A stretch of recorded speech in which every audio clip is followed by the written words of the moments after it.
posso confiar na medida da PSAP, pressão sistólica da artéria pulmonar, que é feita pelo ecocardiograma? Antes da gente ir pro vídeo, só um lembrete, né? Você tá vendo aqui esse vídeo no YouTube. Se você não tá inscrito ainda no nosso canal do YouTube, você tá de brincadeira, né? Todo dia tem conteúdo novo aqui, gratuito, cardiologia, na prática, que você precisa saber. Então, se você não tá inscrito ainda, clica aqui embaixo em inscrever-se no canal para você não perder nenhuma novidade. Dúvida interessante, feita pelo nosso aluno Leonardo. Ele perguntou aqui na aula 13 de valvopatias, de intervenção na insuficiência mitral. Então, a pergunta é a seguinte, doutor Eduardo, a PSAP de 50 milímetros de mercúrio é considerada um fator complicador na insuficiência mitral, correto? Correto.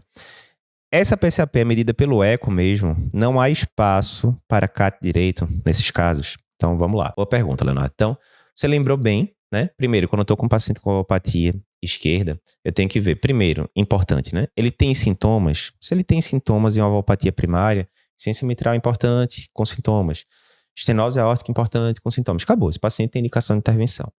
Se ele não tiver sintomas, aí você vai passar para a próxima pergunta, que é o seguinte: esse paciente tem fatores complicadores, que são fatores que, se presentes, mostram que o paciente tem um maior risco de evoluir de forma desfavorável e estaria indicada a intervenção também.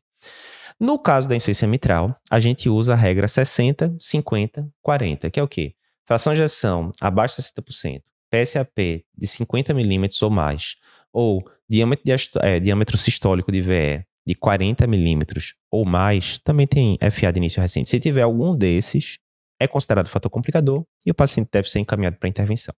A dúvida do Leonardo, contudo, não é essa. A dúvida é a seguinte: eu posso confiar na PSAP medida pelo ecocardiograma, ou eu tenho que mandar o paciente para CAT, para checar lá pelo CAT? Então, boa pergunta. Primeiro, como é que a gente faz para medir a pressão sistólica da artéria pulmonar pelo ecocardiograma? Então, para isso, a gente tem que ter algum grau de refluxo tricúspide, né? Porque, em última instância, eu não vou entrar em detalhes, é o que permite tecnicamente que a gente faça o cálculo. Ok, se tiver um IT, mesmo que seja discreta, você vai conseguir calcular essa PSAP.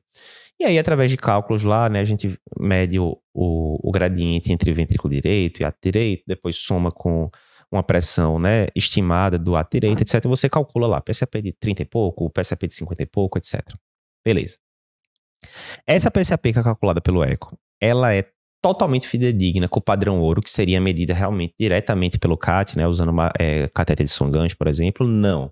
Ela não é uma acurácia absurdamente alta, né? Tem estudos que dizem que, inclusive, ela erra com certa frequência, etc. Contudo, via de regra, nesse caso de insuficiência mitral, normalmente a gente vai aceitar, sim, a PSAP medida pelo ecocardiograma. Normalmente, CAT, no caso das valvopatias, né? A grande indicação de CAT nas valvopatias é o quê?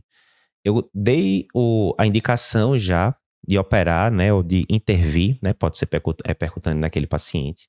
E antes de eu operar esse paciente, eu tenho que checar se ele pode ter coronariopatia ou não. Isso é mais relevante em pacientes com mais idade, pacientes que têm fatores de risco e tal. E aí a principal indicação de CAT nas valvopatias esquerdas é justamente descartar coronariopatia no paciente que já teve indicação de intervenção. Beleza. Mas beleza, Eduardo, eu estou aqui então com um paciente com insuficiência mitral importante, é um prolapso de válvula mitral, cúspide posterior, o paciente não tem sintomas, mas tem átrio esquerdo muito grande, tem uma PSAP de 55, acima de 50, por exemplo. Eu já posso indicar a intervenção por essa PSAP de 55, mesmo sabendo que o eco não é o padrão ouro para calcular a PSAP? Via de regra, sim. As diferenças não costumam ser tão gritantes também quando você vai do eco para o CAT direito, né, e outras coisas. Então, posso indicar, ele perguntou, existe algum papel para indicar CAT, né, na insuficiência mitral, para medir PSAP, para ver alguma outra coisa? Para medir PSAP, geralmente não. O que acontece que a gente pode indicar CAT para fazer, no caso aí, não só coronariografia, mas ventriculografia, é quando está tendo discordância entre clínica e ecocardiograma. Exemplo, a clínica sugere que a insuficiência mitral é importante, mas o eco está dizendo que é moderada, ou moderada barra importante, você está em dúvida. Aí você pode fazer uma ventriculografia, injetar lá e ver a quantidade de sangue que vai refluir do ventrículo esquerdo para o átrio esquerdo. Cada vez mais, isso é menos frequente, né? Porque o eco melhorou muito aí nas últimas décadas. O eco 3D transesofágico, então, nem se fala, né? A qualidade das imagens, o grau de informações que a gente consegue obter através do eco 3D transesofágico é muito alto. Então, cada vez mais raro a gente ter que indicar CAT com esse sentido de checar a severidade da insuficiência mitral.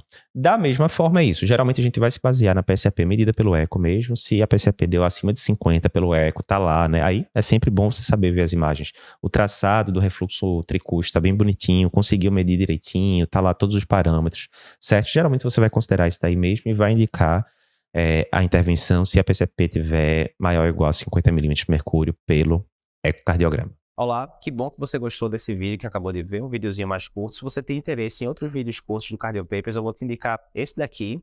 Muita gente já assistiu e gostou. E se você quiser ver o podcast que deu origem a esse vídeo que você acabou de ver, né? Esse vídeo é um corte. Para ver o episódio completo, clica aqui na esquerda e você vai conseguir ver o episódio completo do podcast.